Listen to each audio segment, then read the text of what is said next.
This is the Hood Mystikk, and you are now tapped into Mystikk Mathh.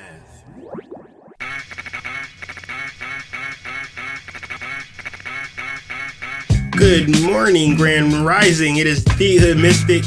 You're listening to the morning shift on CHUO 89.1 FM. This is your source for hip hop and R&B in the morning. Today is Wednesday, July 28th, 2021. That was Tay Awar with Yoga off his latest CD, Love in Isolation. Well, you know what time it is. It is time for Mystikk Mathh, and for those who don't know, Mystikk Mathh is a place where we talk about the collective energy reading according to the phases of the moon. So family, let's tap in. This week we will be experiencing a waning moon, which deals a lot with releasing and removing negative energy or things that no longer serve us, which generally presents a paradox and contradiction to our overall intention and goal-setting plans. Because to remove and release negative energy, we have to recognize it first. And within our intention and goal realization plans, once we realize our plans, everything will be perfect.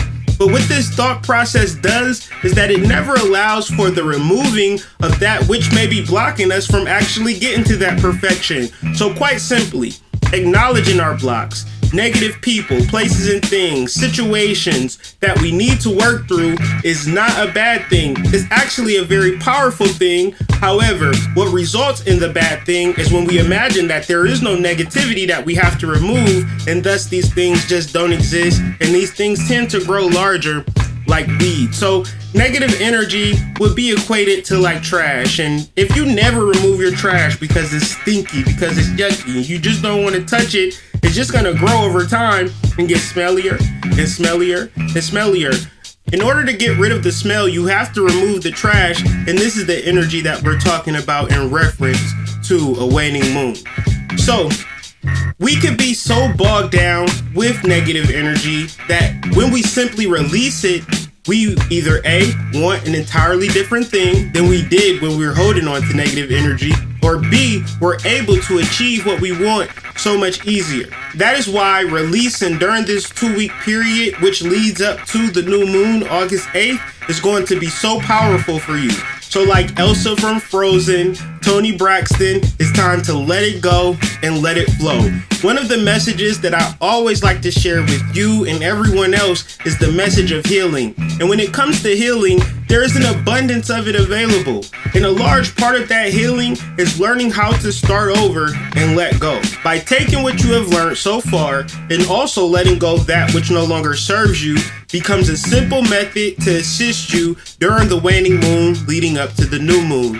You do not have to be rich to let go. And just because you are rich, that doesn't mean that you don't need to let go. So what I'm saying is that for all of us, there is a deeper power in releasing and healing our inner wounds by acknowledging them as opposed to ignoring them or wishing that they never happened.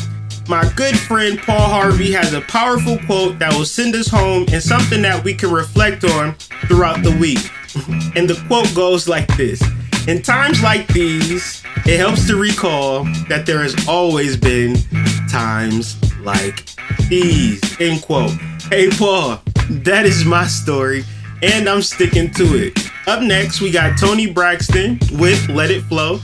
You can find me on IG at The Hood Mystikk, where I put the real in sidereal astrology, and I also drop daily mysticism, so go ahead and give me a follow. Also, give us a shout out at CHUO 89.1 FM on Instagram, or shoot us a text at 613-562-5967. Peace.